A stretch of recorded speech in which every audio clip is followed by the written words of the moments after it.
Alors moi, je dirais à un dirigeant qu'il ne faut pas qu'il hésite, sauf s'il a déjà réfléchi à sa mission dès la création de l'entreprise.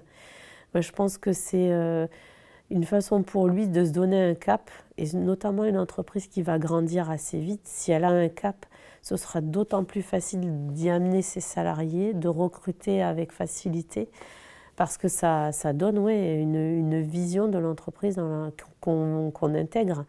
Donc pour moi, cette vision-là, aujourd'hui, on est toujours en quête de sens. On voit que les nouvelles générations aussi sont en quête de sens. Donc une entreprise a une mission, ça lui permet vraiment de gagner du temps dans son business plan, dans ses choix de mission ou d'action à faire. Je pense que c'est indispensable pour une entreprise aujourd'hui, surtout qu'on demande à une entreprise de plus en plus de choses et de plus en plus de rendre compte par rapport à ses impacts négatifs. Donc je pense que c'est une obligation vers laquelle on doit aller en tant que chef d'entreprise. Ce que je dirais à un dirigeant qui hésite à adopter la qualité de société à mission, c'est que son boulot, je pense, peut être plus intéressant et peut-être aussi plus facile à vivre s'il devient société à mission. Je m'explique. Chercher à gagner de l'argent dans une entreprise, c'est très intéressant, mais chercher à gagner de l'argent tout en ayant un impact positif et en étant une partie de la réponse aux problèmes sociaux et environnementaux, c'est encore plus intéressant. Et humainement, je pense aussi que c'est beaucoup plus riche. Et parfois, je pense que si la société à mission peut permettre de gérer finalement des contradictions différemment de la manière dont on les gère habituellement. Donc ce que je dis aux entrepreneurs, c'est que regardez à l'origine, reprenez l'essence même de pourquoi vous avez créé l'entreprise, et vous allez voir que ce qui vous motivait, ce n'était pas de gagner de l'argent. Il y avait quelque chose d'autre derrière. C'est-à-dire que vous aviez l'idée de servir le bien commun, l'intérêt général, en apportant quelque chose de neuf, une autre façon de concevoir votre métier, un autre produit, un autre service. Et c'est ça qui vous anime et vous excite au quotidien. Alors, la première chose que je dirais à un entrepreneur qui hésite à se lancer dans la notion d'entreprise à mission, c'est d'être bien sûr qu'il le fait parce qu'il y croit et non pas parce qu'il pense que c'est bien pour son entreprise. Si vous êtes une entreprise à mission, c'est ce qui vous habite, c'est ce qui vous fait tourner. Ouais, vous vous levez le matin pour ça.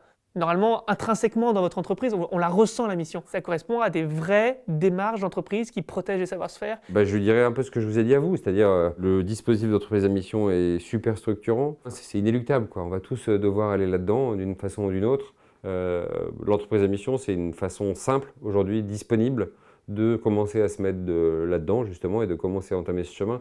Désormais, la loi, dans l'article 1033 du Code civil, a rendu obligatoire pour toute entreprise, hormis l'économie sociale et solidaire qui a été laissée de côté avec déjà ses propres engagements sociaux, humains, d'intégrer dans sa stratégie les enjeux sociaux et environnementaux.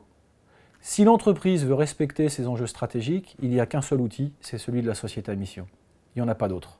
Donc de toute façon, la question, elle n'est pas d'y aller, elle est plutôt de vous poser la question, est-ce que vous anticipez?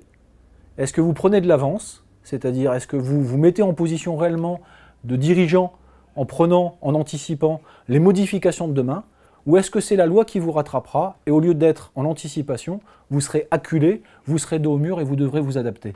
Toutes les entreprises d'ici quelques décennies seront sociétés à mission. C'est l'histoire parce que c'est inscrit dans le droit. Donc de toute façon, c'est la suite logique et la démarche logique pour toutes les entreprises demain. Alors, avec le recul, je dirais que je n'ai pas encore trouvé de bonnes raisons de ne pas le faire. Chacun peut se dire que c'est un niveau de contrainte supplémentaire qu'il s'impose à travers le fait de rendre au statutaire des obligations sociétales et environnementales qui vont lui être opposables dans le temps. C'est vrai, et c'est pas grave. C'est justement l'objectif. Ça joue sur le moral des équipes et la cohésion. Ça joue sur la capacité d'attraction des talents, et c'est important. Ça joue sur le regard que portent ses clients, bien sûr en B2C, mais aussi en B2B sur l'entreprise. Ça joue sur la capacité de discussion et d'interlocution avec les pouvoirs publics.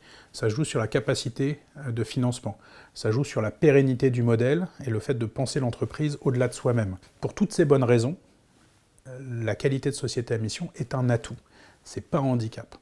C'est un atout qui est globalement gratuit, il suffit de changer ses statuts, qui coûte du temps, c'est vrai. Et alors, si c'est pas dans son quotidien au travail qu'on prend du temps pour travailler ensemble sur des sujets fondamentaux, ma foi, mais faut changer de métier si on n'a pas envie d'y consacrer du temps.